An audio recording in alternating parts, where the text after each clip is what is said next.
अमिताभ भाऊंच्या मनामध्ये कुठेही द्वेष नव्हता, अंतर्बाह्य कुठेही पारदर्शक असं व्यक्तिमत्व होतं की जी नैतिक अखंडता आहे, जे जीवनातली अर्थपूर्णता आहे, चांगुलपणा आहे, सदाचार आहे, सद्वर्तन आहे, या मूल्यांसाठी अमिताभ भाऊ आयुष्यभर जगत आलेले आहे. कामयाबी सिर्फ ये नहीं है कि हम अपने लिए कितना हासिल करें, बल्कि कामयाबी ये है कि इंसान अपनी सलाहियतों से दूसरों के लिए क्या करता है.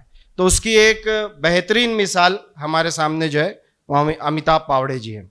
समाज के जो मसाइल हैं, जो इश्यूज़ हैं, सोशल इश्यूज़, उस पर खामोश नहीं रहना चाहिए, बल्कि उसमें जो है अपनी प्रतिक्रिया ज़रूर देनी चाहिए. माणूस गेल्यानंतर माणूस जाणार ही काळाची प्रक्रिया आहे, पण जाण्याआधी जो काही गंध वातावरणात सोडून जातो आणि त्या गंधाने वातावरण मोहून टाकल्या जातं, सुगंधित होतं आणि त्यांच्या विचाराचा, त्यांच्या पाऊलखुणांचा, त्यांनी केलेल्या कृतीचा गंध हा समाजाच्या उत्थानासाठी, समाजाच्या प्रगतीसाठी, समाजाच्या गतीसाठी कुठेतरी तो कामी पडत राहतो.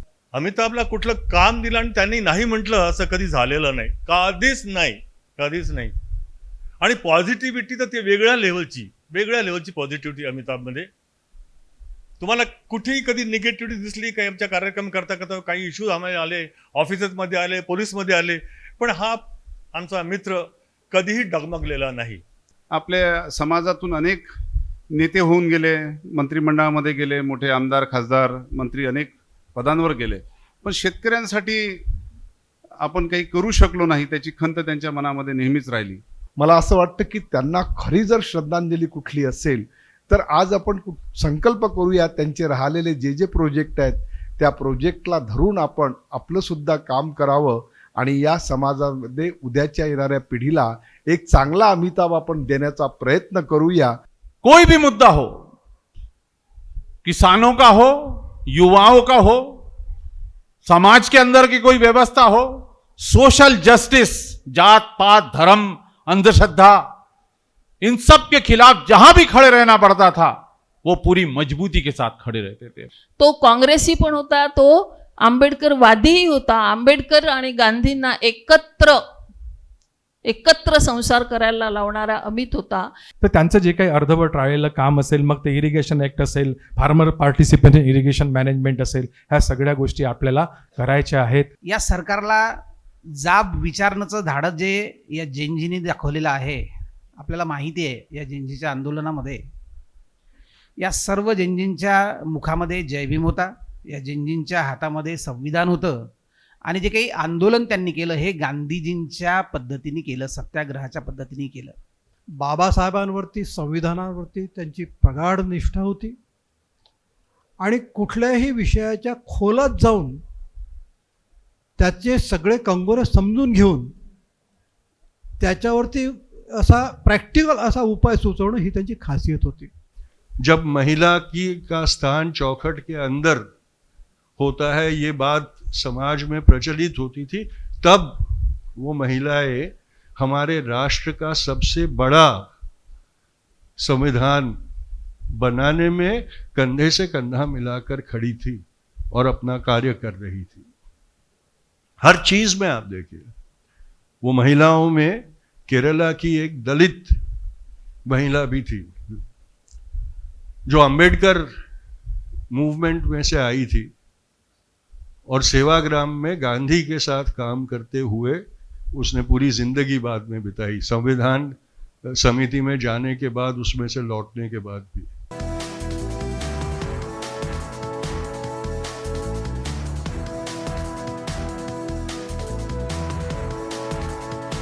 घर असावे घरासारखे, नको तर नुसत्या भिंती, तिथे असावा प्रेम जिव्हाळा, नको तर नुसती नाती.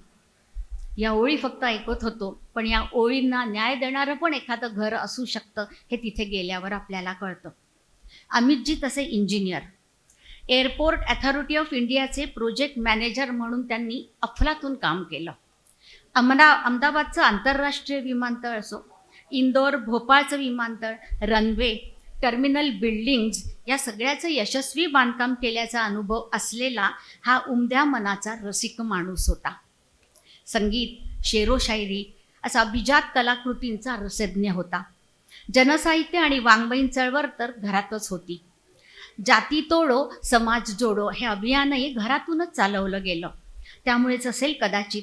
पण अमितजी सगळं सोडून एका क्षणी शेतीकडे वळले आणि शेतकऱ्यांचेच झाले.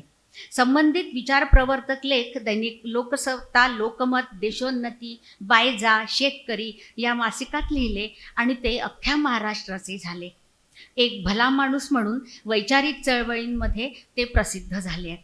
तुकडोजी महाराजांनी म्हटलेलं मला इथे सांगावंसं वाटतं की माणूस द्या मज माणूस द्या, ही भीक मागता प्रभू दिसला. जंबुक मेंढ्या कुत्रे डुकरे बहुत मिळे, तरी काय करू यांना शहाणे करण्यासाठी मज हवा एक माणूस भला. अमितजी असाच एक माणूस होता भला. त्यांनीच लिहिलेला एक शेर जो आमच्या वहिनींनाही खूप आवडतो तो मी आपल्याला इथे सांगू इच्छिते. ते नेहमी म्हणायचे की कुछ पत्थरों का शुक्रिया अभी बाकी है, जिनकी ठोकरों से हमने संभलना सीखा है. ठोकरे खाल्ल्याशिवाय तसाही माणूस पुढे जाऊच शकत नाही. ओम शांती शांती शांती. मला प्रस्ताविकाचं आज जे कार्य करायचं आहे, मी आपल्या समक्ष एका संमिश्र भावनेत घेऊन उभा आहे. ही भावना आहे हळवेपणाची आणि अभिमानाची. हळवेपण यासाठी की मी एक मोठा भाऊ म्हणून अकस्मात माझ्या लहान भावाचा मृत्यू झालेला एक दुर्दैवी दुर्घटनेतून, जिथे आम्हाला काहीही वेळ मिळाला नाही. आम्ही आमच्या घरात कितीतरी डॉक्टर्स होतो, त्याही वेळेस सगळे उपस्थित असूनही काही तासातच ती इतकी भयंकर त्याला इजा झाली होती की कुठलेच आम्हाला प्रयत्न करता आले नाही. आणि तो फार दुर्दैवी ॲक्सिडेंट होता. ती एक भावना. आणि दुसरं अमिताभचं जे कर्तृत्व, ज्यासाठी पावती मला मिळाली आहे आपल्या उपस्थितीची, जे आवर्जून सगळे इथे उपस्थित झाले आहे, अमिताभ पावडे व पावडे परिवार मित्र मंडळ, इथे कितीतरी ज्येष्ठ माझे म्हणजे आदरणीय व्यक्ती आहेत, अमिताभचे चाहते आहेत, ते आवर्जून इथे आले आहेत. आम्ही असं फॉर्मल इन्व्हिटेशन कुठेच म्हणजे असं छापलं नव्हतं किंवा असा काही कार्यक्रम केला नव्हता. व्हॉट्सॲपद्वारा आणि लोकांनी जो आम्हाला प्रतिसाद दिला त्याच्यावरून आम्हाला प्रचिती होती. आणि ती खरोखर आमच्या पावड्यांसाठी खूप अभिमानाची गोष्ट आहे की आमच्या एका अल्प आमंत्रणावर आपण सगळे इथे आवर्जून उभे झाला आहात. अमितबद्दल बोलताना म्हणजे अमित आपल्या सगळ्यांनाच परिचित होता. अमितबद्दल आपल्या सगळ्यांनाच माहिती आहे. सुरुवातीला एक मला सांगावंसं वाटतं, रेखाताई म्हणाल्या की आमच्या कुटुंबाबद्दल. या ठिकाणी माझ्या आई वडिलांचीही मला प्रकर्षाने आठवण होत आहे, श्री मोतीरामजी पावडे व कुमुद पावडे. तर एक बालपणापासून जे आमच्या आठवणी जुळलेल्या आहेत, या ठिकाणी मी आपल्याला सांगू इच्छितो की आमचं बालपण आहे ना थोडं वेगळं प्रकारचं बालपण होतं. आपल्याला सगळ्यांना माहीतच असेल की माझ्या आईवडिलांचा हा आंतरजातीय विवाह होता. वडील हे मराठा कुणबी होते व आई बौद्ध महार होती. त्यामुळे आम्हाला लहानपणी जे आम्ही 3 भाऊ आहोत आणि एक बहीण आहे आमची, तर आमचं लहानपणी असा आम्हाला म्हणजे त्रास म्हणण्यापेक्षा अशा समस्या व्हायच्या की एक तर घरी गांधीवादी आदर्शवाद होता आणि दुसरीकडे आंबेडकरवादी विचार. दोघांचाही आम्हाला आमच्या आईवडिलांकडून म्हणजे समतोल म्हणजे असा आदर करायला शिकवलं गेलं होतं. आणि विशेषतः अमितबद्दल सांगायचं म्हणजे हा लहानपणापासून कसा एक विद्रोही टाईपचा किंवा एक कणखर व्यक्तिमत्व होतो. आम्ही जेव्हा लग्नाला कुठे जायचं त्यावेळेस तिथल्या बाया आम्हाला विचारायच्या, अगदी म्हणजे लहान म्हणजे 4-5 वर्ष. मला आठवतं ते की बेटा मी तुला आहे ना खाऊ देते म्हणेल, तू सांग तुझी जात कोणची म्हणून. तर आम्हीला कधीच आईवडिलांकडून जातीपातीबद्दल शिकवलं नाही गेलं. आमच्या 10वीच्या सर्टिफिकेटमध्ये मानवता जात लिहिली आहे. आमच्या सगळ्यांचे मुलं कुठल्याही प्रकारचे आरक्षण घेत नाही. तर आम्हाला मोठं म्हणजे अचंबा वाटायचा की प्रश्न पडायचा की याचं काय उत्तर द्यायचं. तर अमित म्हणायचा माझी जात माणूस आहे. अमित हा माझ्यापेक्षा 1 वर्षांनी लहान. तो म्हणायचा माझी जात माणूस आहे. आणि धावत धावत आईकडे यायचा, आई चल आपण इथून जाऊ. ताई म्हणे का रे आपण लग्नाला तर आलो आहे. नाही म्हणे इथे आहे ना मला माझी जात विचारतात म्हणे, आपण इथे थांबू नये. तर ही भावना त्याची खूप आधीपासून होती म्हणजे या प्रकारची. हळूहळू तो आम्ही मग शिक्षण घडत गेलं, सगळं होत गेलं. एका उच्च पदस्थ, आता ताईंनी सांगितल्याप्रमाणे एक्झिक्युटिव्ह इंजिनियर, खूप मोठे मोठे त्यांनी एअरपोर्ट्स बांधले, त्याला कितीतरी अवॉर्ड्स मिळाले आणि त्याला तिथून VRS घ्यावी लागली. म्हणजे VRSही नाही म्हणता येणार, स्वेच्छानिवृत्ती नाही, त्याला तिथून राजीनामा द्यावा लागला. त्यामागची गोष्ट आपल्या बहुतांशी लोकांना माहीत नसेल. त्यांनी खूप मोठे प्रोजेक्ट, सुरुवातच त्याची अहमदाबाद एअरपोर्टपासून इंटरनॅशनल एअरपोर्ट हे बांधलं होतं, तिथे त्याला अवॉर्ड मिळालं होतं. त्यानंतर त्याचं प्रमोशन म्हणजे वेळेपेक्षा कमी वेळात झालं, म्हणजे अपेक्षित कालावधीपेक्षा, आणि त्याच्यानंतर तो आसामला त्याची बदली झाली. तिथे दुर्गम भागात नक्षलवादी किंवा बोडो आंदोलनाचा त्रासात तो बेधडकपणे जाऊन त्यांनी खूप कोकराझार वेगवेगळ्या ठिकाणी जाऊन तिथले एअरपोर्ट बांधले व तिथे सगळ्यांशी समन्वय साधून तिथल्या लोकल लोकांशी आणि तिथल्या ज्या काही संघटना होत्या त्यांच्याशी समन्वय साधून त्यांनी एअरपोर्ट पूर्ण केले. तिथेही त्याला अवॉर्ड मिळाले. त्यानंतर त्याची बदली भोपाळला झाली, भोपाळ एअरपोर्ट मध्य प्रदेशला, आणि त्याला हे जे सध्याचं जे आपलं हे इंदोर एअरपोर्ट आहे त्याचं काम देण्यात आलं, रनवेचं आणि बिल्डिंगचं. तेही त्यांनी उत्कृष्टपणे पार पाडलं. पण तिथे त्याला म्हणजे जो ठेकेदारांचा नेहमीचा त्रास असतो करप्शनचा, तो तिथे त्याला व्हायला लागला. म्हणजे क्वालिटी त्यांनी 2-3दा तिथून बनवलेला रनवे उखडून टाकला, क्वालिटी अत्युच्च नसल्यामुळे, उत्तम नसल्यामुळे. तर तिथे असं झालं की त्याला एकदा तो बाहेर साधारणतः कुठेच जेवायचा नाही, तो तिथे मेसमध्ये किंवा याच्यात जेवायचा नाही. त्याच्या एका ओळखीच्या मित्राकडे, जो त्यांच्यावर विश्वास, त्याच्याकडे तो जेवायचा कधी कधी. तिथे त्याला जेवायला बोलावलं गेलं आणि रबडीतून काचेचे तुकडे, म्हणजे मला आठवतं त्यावेळेस मी इथे मेडिकल कॉलेजलाच होतो, याचा मला फोन आला रात्री 2-1 वाजता की मी एका ठिकाणी जेवायला गेलो होतो आणि माहीत नाही मला असं तोंडात वाटलं की रक्त आलं आहे. झोपेतून उठून पाहिलं तर माझ्या तोंडातून सतत रक्त पडतं आहे म्हणून. तर मी म्हटलं तिथे काय करतो मग तू? नाही म्हणे मी ताबडतोब निघतो. आणि तो तसाच टॅक्सी करून नागपूरला आला. नागपूरला घरी नाही गेला, तो डायरेक्ट मेडिकलला आला, तिथे होतो. आणि मेडिकलला आल्यानंतर जेव्हा मी त्याला तपासलं तर त्याच्या तोंडात आणि टॉन्सिलमध्ये सगळीकडे ते काचेचे तुकडे फसून तिथून ब्लिडिंग होत होतं. तर आम्हाला त्याच वेळेस अमितला ॲडमिट करून त्याचं टॉन्सिलचं ऑपरेशन करावं लागलं. मग आम्ही निर्णय घेतला, म्हणजे घरच्या आई दादांनी, की असं काही अर्थ नाही, तुझ्याकडून अपेक्षा आहे, तू चांगलं काम करतो आहेस, तर ही सर्व्हिस सोडून दे. तरी तो तयार नव्हता, पण आई आणि दादांनी खूप आग्रह केला की नाही, मग काय तुझा जीवच नसला तर तू काय काम करणार आहे. मग याच्या पुढची एक महत्त्वाची गोष्ट म्हणजे तो आला, त्यांनी तिथूनच राजीनामा पाठवला, नंतर तो काही कामावर रुजू झाला नाही. नंतर काही दिवसांनी त्याचं तत्कालीन हवाई उड्डयन मंत्री भारताचे माधवराव सिंधिया त्यावेळेस त्या एअरपोर्टच्या उद्घाटनासाठी आले होते आणि त्यांनी म्हणे यहाँ का प्रोजेक्ट इंजीनियर जो है, जो इंचार्ज इंजीनियर, वो कहाँ है, उनको बुलाओ. तर सगळे तिथले त्याचे सिनियर किंवा त्याचे जे सहकारी होते एकामेकाच्या तोंडाकडे पाहायला लागले. अरे भाई बुलाओ उनको, कहाँ गए, मंत्री का कार्यक्रम है और वो आए नहीं. तेव्हा कोणीतरी हळूच मला, नहीं सर उन्होंने ना रिज़ाइन कर दिया. हाँ, ईमानदार आदमी होगा इसलिए रिज़ाइन कर दिया. जाओ बोले उनको, जाओ और उनको मना के लेके आओ. त्यांची एक चमू आपल्याकडे आली होती, म्हणजे पूर्ण दिल्लीवरून, की अमिताभ तुम्ही जॉईन हो जा. अमिताभ म्हणे नाही, अभी मैं नहीं जॉईन. नंतर झालं असलं की घरी आल्यानंतर सिव्हिल इंजिनियर होता, एक उत्कृष्ट निष्णात सिव्हिल इंजिनियर होता तो. तर आम्हाला सगळ्यांना, दादांना वगैरे वाटत होतं की आता हा कॉन्ट्रॅक्टरशिपमध्ये किंवा सिव्हिल वर्कची बिल्डिंग बिल्डर वगैरे याच्यात जाईल, म्हणजे ते आपल्या उद्योगात शिरेल म्हणजे. तर त्याला विचारलं, अमित मग आता काय प्लॅन आहे? काही नाही म्हणे, दादा आपली शेती आहे ना नरखेडला, मी शेती करेन म्हणे. अरे दादा म्हणे, तू आणि मी, म्हणजे अपूर्व आणि मी, अभिजित आमचा जो 3रा नंबरचा भाऊ आहे वेटरनरी डॉक्टर, त्याला शेतीचं पूर्ण ज्ञान आहे, तो शेती बघायचा. तुम्हाला दोघांनाही म्हणे शेतीचं ABC माहीत नाही म्हणे, तुमच्या पायाला कधी माती नाही लागली तर तू काय शेती करशील? तर अमित म्हणाला, हो दादा मला काहीच येत नाही शेतीचं, पण मला मॅनेजमेंट येते म्हणे चांगले. आणि त्यापासून त्याचा प्रवास सुरू झाला. समाजसेवा करण्याचं, लोकसेवा करण्याचं आम्हाला बाळकडू आधीपासूनच होतं. आणि मग हळूहळू त्यांनी एक एक करत आधी शेती आणि मग तिथील गावातल्या समस्या, असं हे करत करत तो गेला तिथे.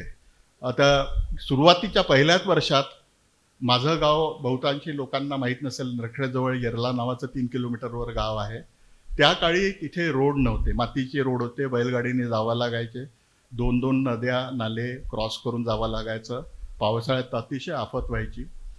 त्यावेळेस इलेक्शन झाले होते लोकसभेचे. त्या इलेक्शनच्या दरम्यान अमितनी म्हणे तुम्हाला रोड पाहिजे, सगळ्या गावातल्या सगळ्या लोकांना नागरिकांना बोलावलं. तर म्हणे हो दादा, किती रोड तर हवा आहे पण काहीच होत नाही म्हणे आपल्याकडे. नाही म्हणे होईल रोड, तुम्ही एक काम करा, आमचं गावची जनसंख्या साधारणतः 500-550 लोकांची आहे म्हणे, कोणीच वोट करणार नाही म्हणे. तर म्हणे नाही दादा, मग ते आपल्याला ते लोक हे करतात, तुम्ही वाड्यात, आमचा वाडा आहे तिथे, वाड्यात येऊन बसा म्हणे, मी बघतो म्हणे. आणि त्यांनी निरोप पाठवला की रोड नाही तर वोट नाही. आणि हे जेव्हा कळलं, ती बातमी वणव्यासारखी पसरली, नागपूरपर्यंत पोहोचली. इथले काही सरकारी अधिकारी तिथे अमितपर्यंत गेले की असं नका करू, तुम्हाला हे वोटिंग बॅन नका करू, ह्या करता नाही येणार. अमित म्हणे नाही, जोपर्यंत तुम्ही इच्छा माझ्या गावात रोड होणार नाही तोपर्यंत मी आमचे लोक वोटिंग करणार. आणि खरोखर इलेक्शन झालं आणि एक 3 महिन्यात पहिले एक रोड तयार झाला आणि 6 महिन्यात दुसरा रोड तयार झाला. आता सध्या आमच्या गावाला 2 अप्रोचेस आहेत, 2 साईडनी उत्कृष्ट डांबरी रोड आहेत, आमच्या गावाला पोचता येतं. तर सरते शेवटी मी आपला सांगू इच्छितो की एक माझ्या भावाचं व्यक्तिमत्व असं होतं की तो कशालाच, म्हणजे तो असा घाबरायचा नाही किंवा असं हे कसं होईल, करता येईल का मला, की त्याची तो नेहमी म्हणायचा की कौन कहता कि आसमान में सुराग नहीं होता, एक पत्थर तबीयत से तो उछाल के देखो यारो. तर असा माझ्यापेक्षा अनुज असूनही, लहान असूनही, माझ्या पण कर्तृत्वाने माझ्यापेक्षा बराच मोठा असलेला माझ्या भावाला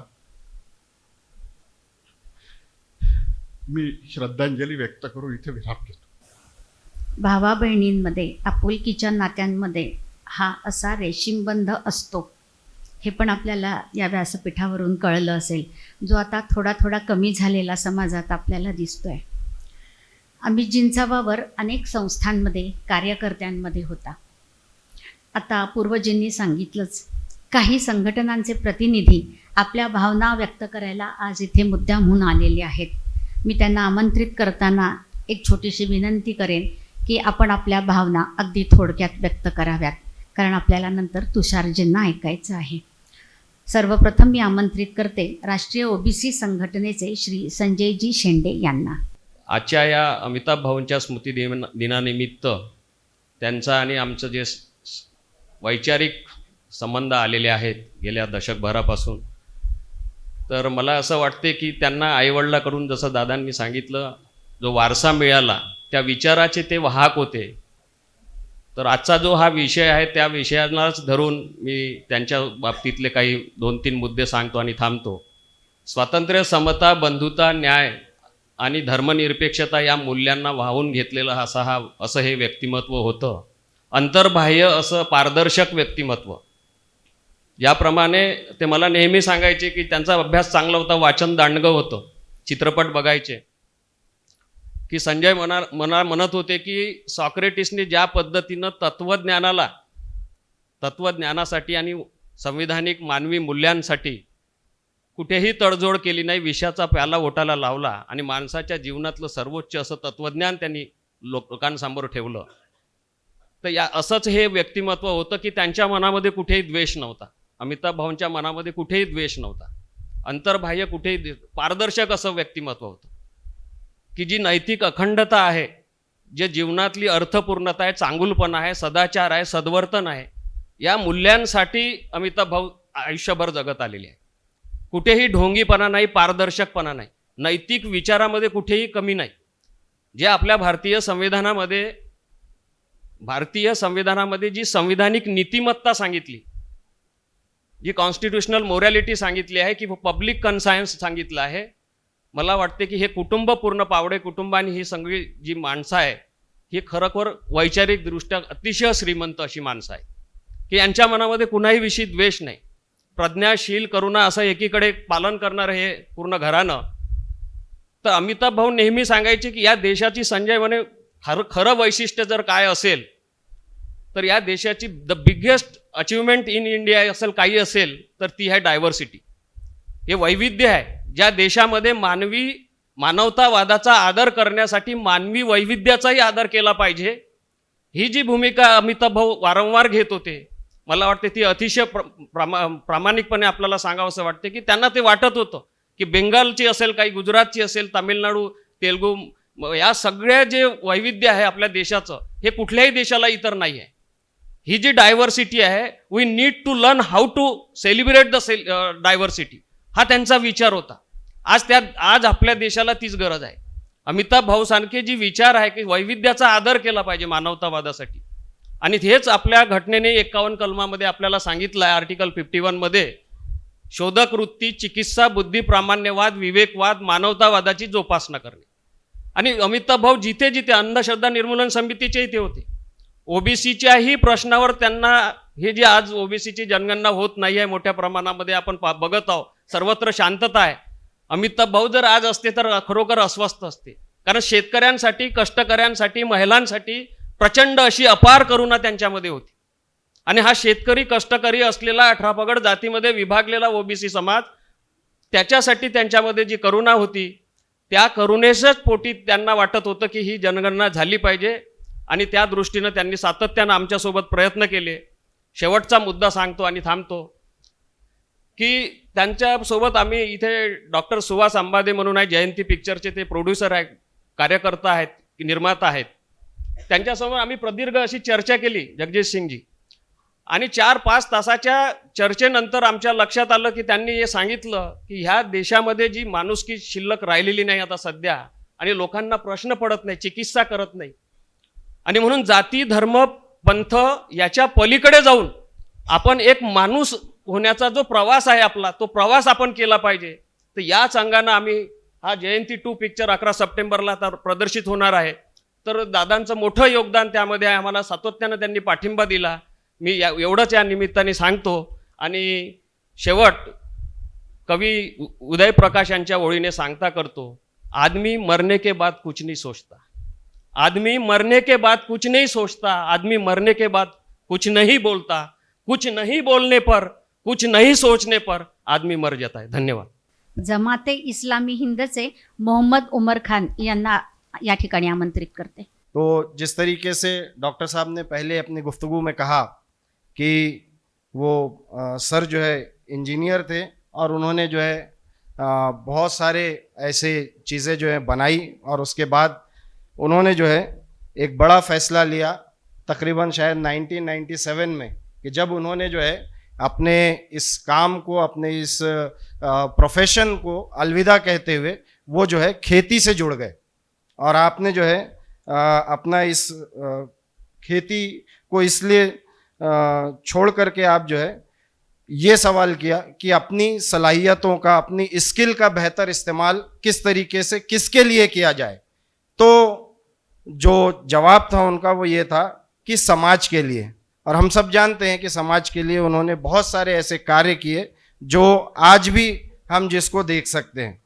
आप देखिए कि कामयाबी सिर्फ ये नहीं है कि हम अपने लिए कितना हासिल करें, बल्कि कामयाबी ये है कि इंसान अपनी सलाहियतों से दूसरों के लिए क्या करता है. तो उसकी एक बेहतरीन मिसाल हमारे सामने जो है वो अमिताभ पावड़े जी हैं. इसी तरीके से किसानों का दर्द हो या फिर सांप्रदायिक सौहार्दता की बात हो, तो आप देखिए कि आप हमेशा जो है अमिताभ पावड़े साहब को आगे आगे देखेंगे. आप जब भी ईद का मौका होता तो ईदगाह में आप जो है ईद की नमाज से पहले पहुंच जाते थे, और फिर पूरी ईद की नमाज और पूरा खुतबा सारी चीज़ होने के बाद सबसे मिलजुल करके जो है आप वहाँ से जाते थे. इसी तरीके से आपको वो भी याद होगा कि जब अयोध्या में जब जो माहौल बना था और मंदिर का जो निर्माण हो रहा था, उसके बाद जो 26 जनवरी को जो यहाँ पर यात्रा निकाली गई थी, तिरंगा यात्रा, तो उसमें भी जो है अमिताभ पावड़े जी सबसे आगे आगे थे. सांप्रदायिक सौहार्द की एक बेहतरीन मिसाल जो है उन्होंने पेश की थी. इसी तरीके से ये भी आपके सामने रखूं कि एक मर्तबा मैंने ये भी सुना था कि नौजवानों से इसी तरीके से खिताब करते हुए पावड़े जी ने ये बात कहा था कि समाज के जो मसाइल हैं, जो इश्यूज़ हैं, सोशल इश्यूज़, उस पर खामोश नहीं रहना चाहिए, बल्कि उसमें जो है अपनी प्रतिक्रिया ज़रूर देनी चाहिए। तो आपने जो है देखा होगा कि आज जो अक्सर ये होता है कि हम जो है सोशल मीडिया में चीज़ों को फॉरवर्ड करने में, वहीं कमेंट करने में, या फिर उसको ऐसे ही छोड़ देने में जो है अक्सर यूथ जो है इसमें बिजी है। लेकिन पावड़े जी ने जो बात उस वक्त यूथ से कही थी कि कभी भी इस तरीके के जो इश्यूज़ है, ऐसी जो चीज़ें हैं, इस पर खामोश रहना भी जुर्म है। तो ये भी जो है उनकी ज़िंदगी से एक बड़ी सीख जो है हमको मिलती है। फिर इसी तरीके से एक और आखिरी बात कहते हुए मैं अपनी बात को जो है ख़त्म करूँगा कि उनकी बेहतरीन जो यादगार होगी, या इस तरीके के हम जो कार्यक्रम कर रहे हैं, तो ये होगी कि जो उनकी वैल्यूज़ है उसको जो है हम अपनी ज़िंदगी में जगह दें। अगर हम किसानों के इश्यूज़ पर बात करेंगे तो मैं समझता हूँ कि ये उनको एक बड़ा ट्रिब्यूट होगा। हम अगर पर्यावरण पर बात करेंगे तो मैं समझता हूँ कि अमिताभ जी पर के लिए एक बड़ा ट्रिब्यूट होगा। इसी तरीके से हम अगर समाजी बराबरी के लिए आवाज़ उठाएंगे तो मैं समझता हूँ कि पावड़े जी के लिए ये बड़ा ट्रिब्यूट होगा। तो चाहे वो संविधान की बात हो, चाहे वो इंसाफ की बात हो, चाहे बराबरी की बात हो, इन सारी चीज़ों पर अगर मैं और आप चर्चा करते हैं और इसके लिए कुछ करने के लिए खड़े होते हैं तो मैं समझता हूँ कि ये सही मायनों में एक खिराज अकीदत पावड़े साहब के लिए होगी। आप सभी ने मुझे यहाँ बोलने का मौका दिया और खामोशी से आपने सुना, इसके लिए बहुत बहुत शुक्रिया, धन्यवाद। बहुत बहुत शुक्रिया, बहुत सही बात कही आपने। यानंतर federation of organisations of secular social justice and डेमोक्रेसीचे श्री त्रिलोकजी हजारे यांना आमंत्रित करते। प्रफुल्ल यांच्याबद्दल काय बोलावं म्हणजे अगदी कळेनासं झालं आहे। माणूस गेल्यानंतर माणूस जाणार ही काळाची प्रक्रिया आहे, पण जाण्याआधी जो काही गंध वातावरणात सोडून जातो आणि त्या गंधाने वातावरण मोहून टाकल्या जातं, सुगंधित होतं आणि त्यांच्या विचाराचा, त्यांच्या पाऊलखुणांचा, त्यांनी केलेल्या कृतीचा गंध हा समाजाच्या उत्थानासाठी, समाजाच्या प्रगतीसाठी, समाजाच्या गतीसाठी कुठेतरी तो कामी पडत राहतो। आज त्यांच्या व्याख्यानाला, प्रथम स्मृती व्याख्यानाला झालेली गर्दी हे त्याचं दिशादर्शक आहे। खरं म्हणजे कार्यक्रम म्हटला, भाषणं म्हटली की लोकांची उपस्थिती कमी राहतं, पण पावडे असं व्यक्तिमत्व होतं अमिताभ पावडे की कुठल्याही गोष्टीला आयुष्यात त्यांनी कधी नाही म्हटलेलं नाही। प्रत्येक गोष्टीमध्ये अग्रेसर, रोडचं ऑडिट त्यांनी केलं, विमानतळांची कामं त्यांनी केली आणि त्यातनं इंजिनियर असतानाही नोकरी सोडून आपल्या कृतीतनं समाज मनावर जो ठसा अंकित केला, जो उमटवला, त्यांची कृती अतिशय मोलाची आहे आणि आपण त्या कृतीतनं अनेक गोष्टी घेण्याला एक असं व्यक्तिमत्व फार दुर्मिळ असतं। केव्हाही अमिताभला विचारलं की आपल्याला अशी एक मीटिंग घ्यायची आहे तर त्यांची समोरची बैठक आणि त्यांचं घर तयार राहायचं। आत्ता जो उल्लेख केला गेला की 26 जानेवारीला जी मोठी रॅली काढली होती त्याचं प्रमुख आयोजकपद हे अमिताभ पावडेंचं होतं आणि त्यांच्या गायडन्स खाली, त्यांच्या निदर्शनाखाली तो तेवढा मोठा 700 कार ज्यात उपस्थित होत्या अशी 26 जानेवारीची रॅली त्यांच्या कार्यकाळात घडून आली होती। आणि म्हणूनच मी खूप वेळ घेत नाही, खरं म्हणजे आज ऐकायला आलो होतो, अनेक मोठमोठे महान वक्ते बसलेले आहेत, पण जगजित सिंग आमचे मित्र आहेत आणि त्यांचा आग्रह की त्यांनी मागून मला बोलावून आणलं, तर अमिताभ पावडेंच्या स्मृतीचा वारसा हा आपण जतन करूया आणि तो जतन करून तसाच कायम ठेवूया आणि अनेक स्मृतिदिन त्यांच्या कृतीप्रमाणे साजरे करून त्यांच्या कृतीतनं अनेक गोष्टी आपण अनुकरणीय करून आपण पुढे जाऊया। एवढं बोलतो आणि मी माझे 2 शब्द संपवतो। जय भीम, जय भारत। त्यावेळेसचे आमचे अध्यक्ष माननीय हायकोर्टाचे, सध्याचे हायकोर्टाचे न्यायाधीश श्री अनिल किलोर साहेब, अनिल किलोर साहेबांच्या संपर्कात अमिताभ आलेत आणि ते अमिताभ आल्यानंतर त्यांच्या लक्षात आलंय की अमिताभ काहीतरी वेगळं मिटलंय, काहीतरी वेगळे या माणसाचा DNA आहे। त्यांना लगेच त्यांनी आमच्या जनमंचमध्ये घेतलं, आणलं। जनमंचमध्ये ते आल्यानंतर ज्या तऱ्हेची मूवमेंट आम्हाला मिळाली ती पुन्हा कधीही होणं शक्य नाही. या काम करण्याच्या काही काळामध्ये मी अमिताभबद्दल ज्या 3-4 गोष्टी माझ्या लक्षात आल्या, एक तर त्यांची अभ्यासू वृत्ती, कामाप्रती समर्पण, माणुसकी जपणे आणि दूरदृष्टी, या 4 गोष्टी ठळकपणे माझ्यासमोर आल्या. आणि त्या फक्त आल्या नाही तर त्याची आम्ही आमच्या जनमनच्या कार्यामध्ये ते आम्ही अनुभवत होतो. जनमंचला पडलेलं एक स्वप्न होतं, ते सुंदर गोंड स्वप्न होतं आमचं. अमिताभ, आजही बोलताना थोडासा त्रास होतोय. आता आपण सिमेंट रोडच्या ज्या गोष्टी करतोय, या सिमेंट रोडचं ऑडिट याला मुख्यतः जबाबदार आणि रेस्पॉन्सिबल कोणी असेल तर अमिताभ. आम्ही सिमेंट रोड सिलेक्ट करायचो आणि आमच्यासोबत अमिताभ राहायचे. अमिताभ त्यांची स्केल घेऊन यायचे, त्याची विड्थ किती, त्यांची हाईट किती, मग ते कधी फोडून काढायचे, त्यातलं मटेरियल घ्यायचे.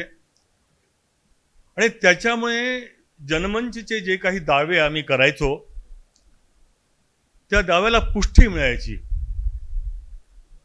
आणि त्याच्यामध्ये तुम्ही आतापर्यंत बघत असाल की जनमंचने सिमेंट रोडच्या संदर्भात उचललेले जे काही मुद्दे आहेत त्याच्यावरती अजूनही चर्चा होते. अजूनही संबंधित जे न्यायाधीश आहेत त्यांना डिक्टेट करत असतं, ते अमिताभची देण आहे. इतकंच नव्हे तर तुम्हाला माहिती आहे की आपल्याला विदर्भ हवा होता म्हणजे पाहिजे आहे. या वेगळ्या विदर्भाकरता जनमंच नेहमीच असा आग्रही राहिलेला. पण त्यावेळेस अशी एक हूल उडवण्यात आलेली की बा ज्या वेगळ्या विदर्भाकरता येथील सामान्य माणूस काही तयार नाही, त्याला काही घेणं नाही त्याच्याशी. आणि ते कशा तऱ्हेने अशा तऱ्हेची हूल किंवा या तऱ्हेची ते दवंडी पिटवतात, तुम्हाला त्याच्या मागचं कारण चांगलं माहिती आहे. मग असंच शरद पाटील आणि बाकी सगळे लोक बसलेत. अमिताभ तिथे होता की नाही, आता आपण एक काम करायचं की आपण स्वतः ते रेफरंडम घ्यायचं. आणि इतका मोठा तो असा एक आम्ही त्याला काय म्हणूया प्रोजेक्ट रेफरंडमचा, तो आम्ही नागपुरामध्ये घेतला, समर्थपणे राबवला. त्याच्यामुळे अंदाजे 7 लाख लोकांनी आपलं मत दिले, 7 लाख. आणि या 7 लाखांपैकी 98% लोकांनी वेगळ्या विदर्भाचा कौल दिला होता. त्याचं होणं जाणं काही माहिती नाही, पण ही जी समर्पणाची भावना, एखादं काम दिलं, अमिताभला कुठलं काम दिलं आणि त्यांनी नाही म्हटलं असं कधी झालेलं नाही, कधीच नाही. आणि पॉझिटिव्हिटी तर ते वेगळ्या लेवलची पॉझिटिव्हिटी अमिताभमध्ये. तुम्हाला कुठेही कधी निगेटिव्हिटी दिसली काही आमच्या कार्यक्रम करता काही इश्यूज आम्हाला आले, ऑफिसेसमध्ये आले, पोलीसमध्ये आले, पण हा आमचा मित्र कधीही डगमगलेला नाही. सत्याची कास धरणारा, स्वाभिमान जोपासणारा, कुठलाही अहंकार नाही, पण स्वाभिमानाशी कधीही त्यांनी तडजोड केलेली नाही, हे आपण लक्षात घ्या. इतकं मोठं व्यक्तिमत्व आमच्या अमिताभचं होतं. या जनमंचमध्ये त्यांनी ज्या दूरदृष्टी ज्याबद्दल बोललो आणि अभ्यास तर इतका दांडगा होता अमिताभचा. म्हणजे आम्ही जेव्हा त्यांच्याशी चर्चा करायचो आणि ते विविध विषयावरती बोलायचे जनमंचच्या रिलेटेड, आम्हाला नवीन ते द्यायचे इश्यूज द्यायचे. म्हणजे जेव्हा कधी आमच्या चर्चा त्या कन्सर्न अधिकाऱ्यांशी व्हायच्या, जे आमची सगळ्यात मोठी तुम्हाला लोकांना माहिती आहे सिंचन शोध यात्रा फार प्रचंड गाजलेली या पूर्ण देशामध्ये, त्याचे जनक हे सगळं जनमंचच आहे. सगळ्या लोकांची आपल्या सगळ्यांचा सहकार तिथे मिळाला. पण हे सगळं करण्याकरता काही चांगली मंडळी पाहिजे होती, त्यात अमिताभ एक होता. मी जसं म्हटलं की मला वेळेमध्ये बोललं पाहिजे नाही, तर अमिताभ आम्हाला पडलेलं स्वप्न होतं. अमिताभ गेल्याने बरंच काही बोलण्यासारखं खूप छान त्यांचं कॉन्ट्रीब्युशन आमच्याकरता. म्हणजे खरंच सांगायचं म्हणजे जनमंच पोरकं झालेलं आहे अमिताभशिवाय, एका वाक्यात. म्हणजे अमिताभ गेल्यानंतर जी पोकळी निर्माण झाली आहे ना आम्हा लोकांकरता, ती कधीही भरून न निघणारी आहे. त्याचं नाव अमिताभ पावडे. थँक्यू. काँग्रेसचे नागपूर शहर अध्यक्ष माननीय प्रफुल्लजी गुडदे पाटील यांना आमंत्रित करते. अमिताभ भाऊ जाऊन 1 वर्ष झाले, पण असं वाटतं की काल परवाच गेलेले आहेत. माणूस किती वर्ष जगला यापेक्षा तो कसा जगला हे अत्यंत महत्त्वाचं आहे. आणि आपण अनेकांनी उल्लेख केल्याप्रमाणे अमिताभ भाऊ अत्यंत निर्भीड आणि मनस्वी, अभ्यासू आणि विविध विषयाचा अभ्यास त्यांचा होता. आणि विविध विषयांचा अभ्यास करत असताना ते सातत्यानं मला सुद्धा नेहमी फोन करायचे आणि महानगरपालिकेत काम करत असताना ते सांगायचे की हा मुद्दा आपण उपस्थित केला पाहिजे, या मुद्द्यांवर काम केलं पाहिजे. आताच बोरकुटे काकांनी उल्लेख केला सिमेंट रस्त्याच्या संदर्भामध्ये ज्या पद्धतीचा भ्रष्टाचार होऊन राहिला आणि त्या संदर्भात त्या पोटतिडकीनं ते विषय ते आम्हाला सांगत होते. एक त्यांचा शेती ते त्यांच्या मनामध्ये होती. ते हाडाचे कास्तकार होते. ते जरी प्रोफेशनने इंजिनियर असले आणि निवृत्तीनंतर त्यांनी शेती हाच त्यांचा मुख्य व्यवसाय पत्करला. आणि त्यांचा आवडीचा विषय जो होता तो संत्रा होता, संत्रा उत्पादक शेतकरी. आणि नेहमी ते विषय काढायचे की संत्रा ज्यूसचं मार्केटिंग आपण कशा पद्धतीनं केलं पाहिजे. त्याला जर संत्रा ज्यूसला जर आपण बाजारामध्ये आणलं तर आपल्या शेतकऱ्यांना जास्त फायदा होईल. आणि ते शेवटी त्यांचं ते स्वप्न अधुरं राहून गेलं. त्यांचं म्हणणं होतं की आपल्या समाजातून अनेक नेते होऊन गेले, मंत्रिमंडळामध्ये गेले, मोठे आमदार, खासदार, मंत्री अनेक पदांवर गेले, पण शेतकऱ्यांसाठी आपण काही करू शकलो नाही, त्याची खंत त्यांच्या मनामध्ये नेहमीच राहिली. आणि माझा त्यांच्यासोबतचा संबंध हा सामाजिक चळवळीतून, राजकीय चळवळीच्या माध्यमातूनच आला. मात्र पावडे कुटुंबियाचं नाव मी खूप आधीपासून ऐकत होतो, अगदी लहानपणापासून. आमचे आजोबा नेहमी सांगत होते की मोतीरामजी पावडे हे आपल्या नात्यात येतात. आणि त्या काळामध्ये पहिलं आंतरजातीय विवाह त्यांनी केलं होतं आणि ते नाईट स्कूल चालवत होते. आणि विद्यार्थ्यांसाठी, आपल्या समाजातील लोकांसाठी खूप भरपूर काम होतं असं फक्त लहानपणी आम्ही ऐकिवत होतो. आणि प्रत्यक्ष ज्यावेळेस अमिताभ भाऊंची भेट झाली त्यावेळेस ते कनेक्ट करता येत होतं की मोतीरामजींचे हेच ते चिरंजीव आहेत. आणि आपला उल्लेख, आपल्या परिवाराचा उल्लेख आमचे आजोबा करत होते. आणि आज जर अमिताभ भाऊ जर असते आणि सध्याची जी स्थिती आहे, जेनजीचं आंदोलन सुरू आहे आणि अमिताभ भाऊ आहेत, हा जर आपण कल्पना केली तर विचार करा की त्यांनी केवढी मोठी मुवमेंट ह्या शहरामध्ये उभी केली असती.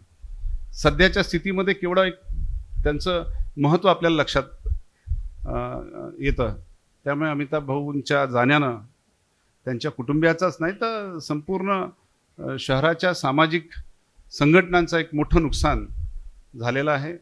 आज त्यांचा प्रथम स्मृतिदिन.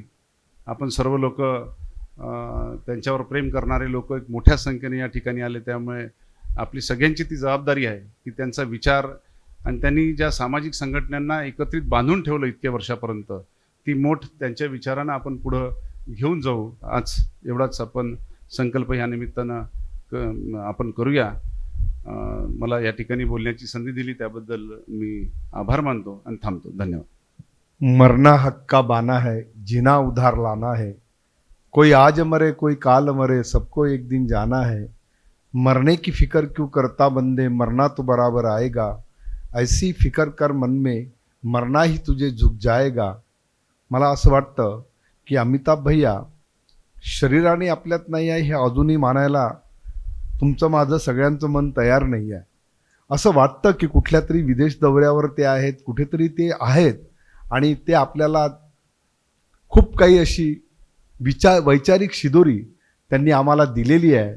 सामाजिक काम करत असताना, समाजात वावरताना कशा प्रकारचं जीवन असलं पाहिजे, आपल्या जीवनाचं सिलॅबस हा माणूस आपल्याला देऊन गेला.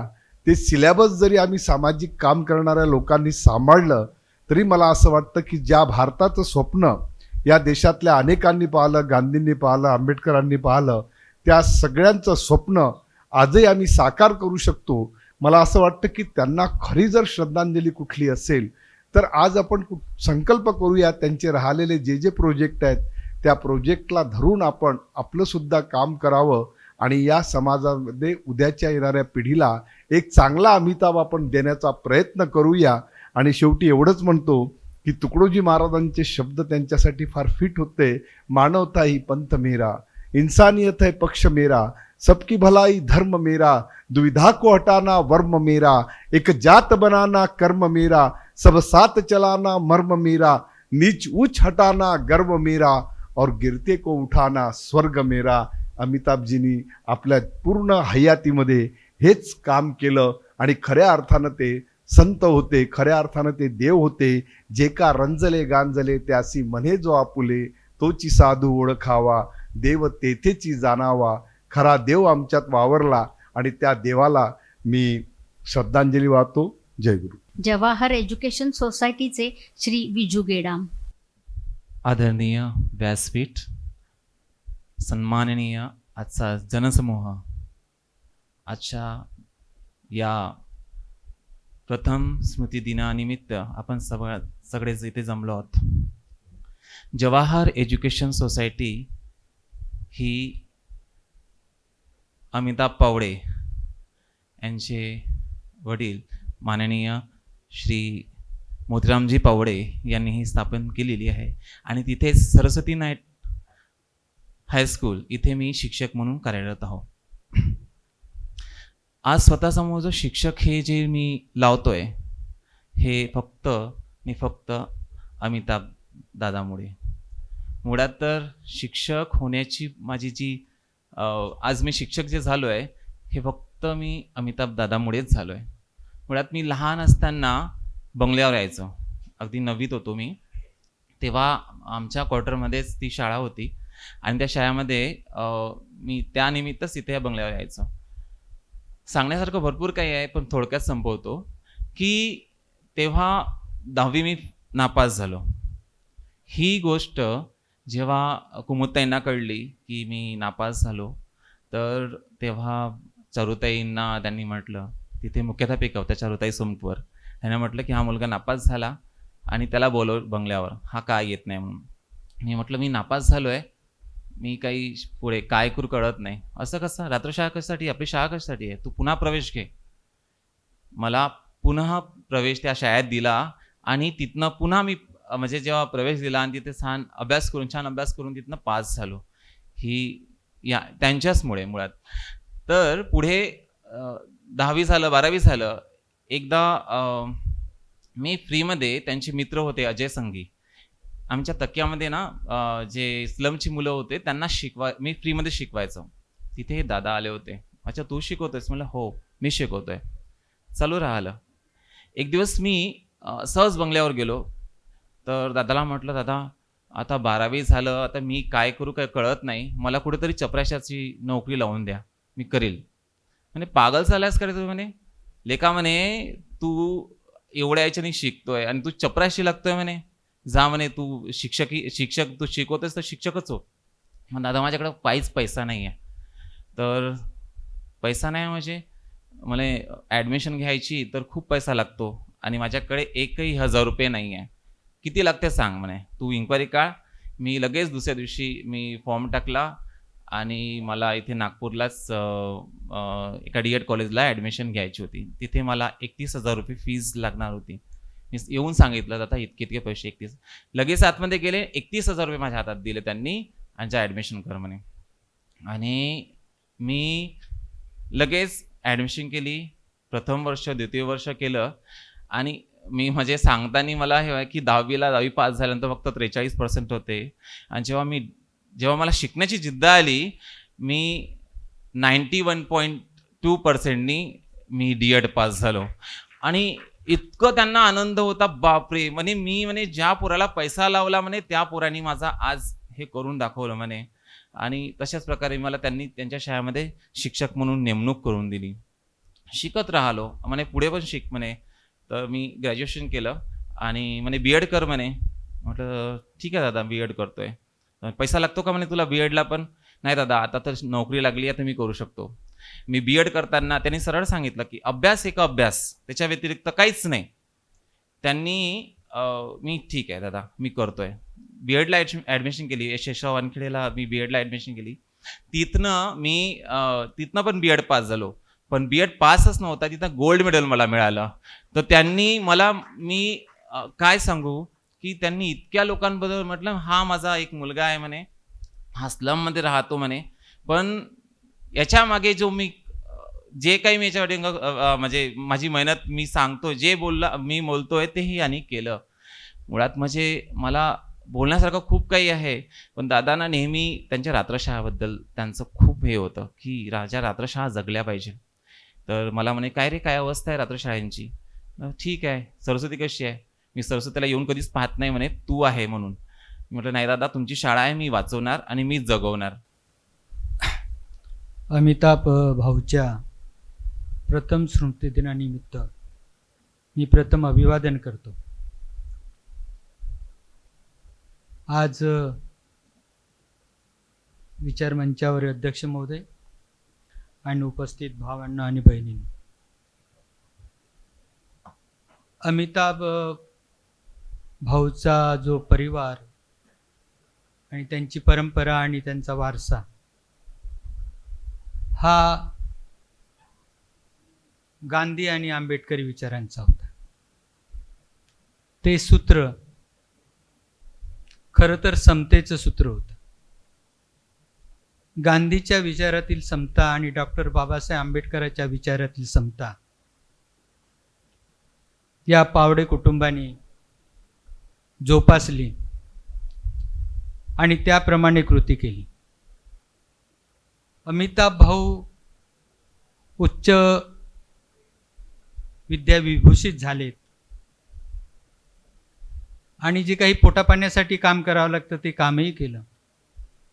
त्याच्यातले अनुभव बघून ते सोडून समाजामध्ये जे काही उपेक्षित वर्ग आहे, जे काही प्रश्न आहे, ते प्रश्न मांडण्याचा खऱ्या अर्थाने अमिताभ भाऊंनी प्रयत्न केला.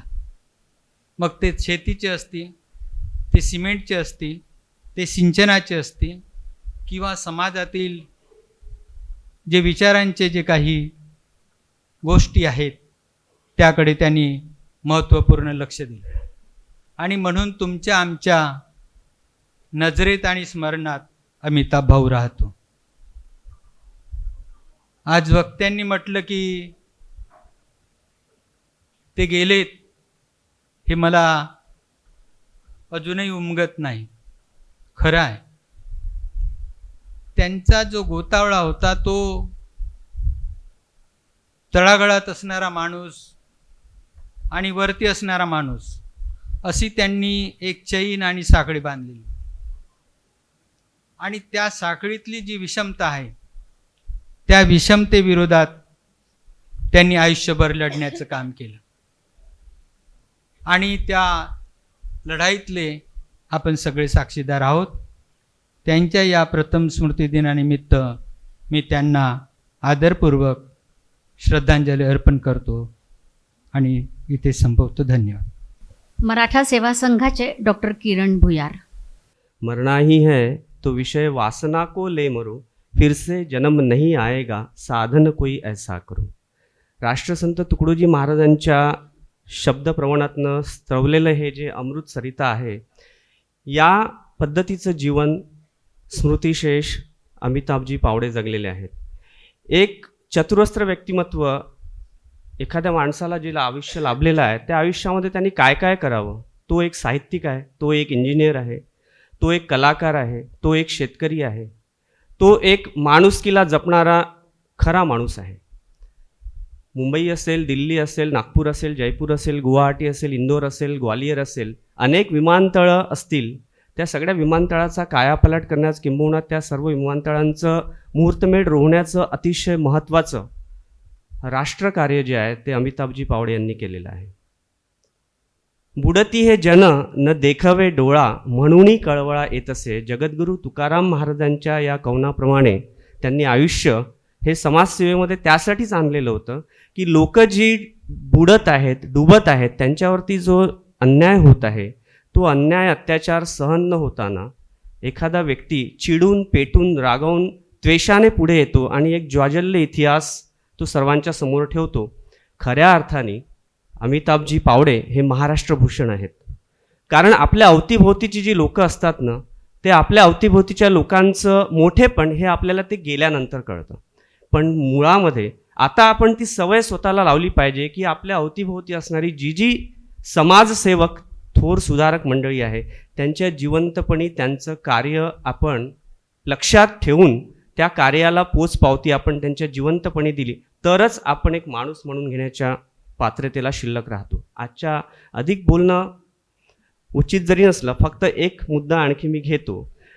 विशेषतः त्यांचा माझा संबंध जो आहे हा सामाजिक अनुषंगाने आलेला आहे आणि अगदी या गेल्या 5 वर्षामध्ये त्यांचा माझा संबंध जास्त आलेला आहे. प्रशांत भूषण आलेले होते मध्ये, आपल्या आशीर्वाद टॉकीजच्या लाईनमध्ये जो रोड आहे तिथे एक छान सुंदर कार्यक्रम होता आणि त्या कार्यक्रमानंतर प्रशांत भूषणांचं भाषण झाल्यानंतर प्रकाश पोरे साहेबही त्याला होते. अतिशय खूप वेगवेगळ्या राष्ट्रीय विषयावरती मुद्देसूद मांडणी करताना, चर्चा करताना त्यांनी एवढे विविधांगी पैलू आयुष्याचे मांडलेले होते की ते मला अजूनही आठवतं. मराठा सेवा संघाचे अनेक कार्यक्रम असतील, तिथे अमिताभजी असल्याशिवाय तो कार्यक्रम पूर्णत्वास जात नाही. आपल्या मधील इथे जे सगळे बसलेले आहेत ह्या प्रत्येकाचा काही ना काही ऋणानुबंध त्यांच्याशी राहिलेला आहे. त्यांच्या प्रेमापोटी, स्नेहापोटी, आदरापोटी आपण इथे ती जुळलेलो आहोत. सन्माननीय शरदजी पाटील आणि सन्माननीय तुषारजी गांधी यांच्या संयोजनेतून आणि त्यांच्या प्रेरणेने हा जो एक मोठा स्मृतिशेष कार्यक्रम अमिताभजी पावडे यांच्या निमित्ताने आपण इथे जमून घेत आहोत. अतिशय महत्त्वाची ही गोष्ट आहे. आणि शेवटी एवढंच म्हणावंसं वाटतं की तू मर गया तो क्या हुआ, मनबुद्धी तो है नाचती. राष्ट्रसंतांच्या या कवनाप्रमाणे आपलं जीवनाचं अंगीकारत्व आणि आपल्या जीवनाचा महत्त्वाचा भाग समाज सेवेसाठी खर्च करताना एक फार मोठी जी मनाची व्याप्ती लागते आणि एक फार मोठं मन लागतं, ते मन अमिताभजी पावडे यांच्याकडे होतं. आणि या अशा स्मृतिशेष अमिताभजी पावडे यांना मराठा सेवा संघ परिवाराकडनं आणि आपल्या इथे उपस्थित असलेल्या सगळ्यांकडनं एक अतिशय मनपूर्वक श्रद्धांजली, भावनांजली अर्पण करून माझं बोलणं मी इथे थांबवतो. धन्यवाद. मैं आज भी अनबिलीवेबल है मेरे लिए और अनबेरेबल है मेरे लिए कि मेरा दोस्त इस दुनिया से चला गया. एक एक्सीडेंट ने हमारे जीवन से एक हमारे अपने व्यक्ति को हमसे जुदा कर दिया. फिजिकली तो जुदा कर दिया, वो तकलीफ अभी तक है. प्रमोद भाई ने जब फोन किया हॉस्पिटल से कि गजब हो गया है, आप आ जाओ, मैं समझ नहीं पाया वो क्यों बुला रहे हैं मेरे को, लेकिन जब हॉस्पिटल का नाम लिए तो मैं समझ गया कुछ तो गड़बड़ हो गई. संजीवनी जी भी वहां थी. संजीवनी जी, मैं और अमिताभ जी एक ही क्लास में पढ़े हुए हैं, एक साथ इंजीनियरिंग किए हुए. बर्दाश्त के बाहर है. वो आज भी मंजर मेरे सामने है. जब उन्हें आईसीयू से निकाला, बचाया नहीं जा सका. वो जगह पे इतना घातक बुलेट से एक्सीडेंट हुआ था कि वहीं उनके प्राण मुश्किल में आ गए. और आज तक सहन नहीं होता है, बर्दाश्त नहीं होता है. व्यथित हूं मैं उसकी वजह से. लेकिन सही मायने में वो मेरे दोस्त क्रांतिकारी थे, जो हमेशा एक बात अपने कार्य से, कृति से, आचरण से ये बताते थे कि हमको ये कंफर्ट लेवल से बाहर निकल करके संघर्ष करना होगा ऐसे समय में जब भी पुकार रहेगी समाज की और काम की. वो उन्होंने किया.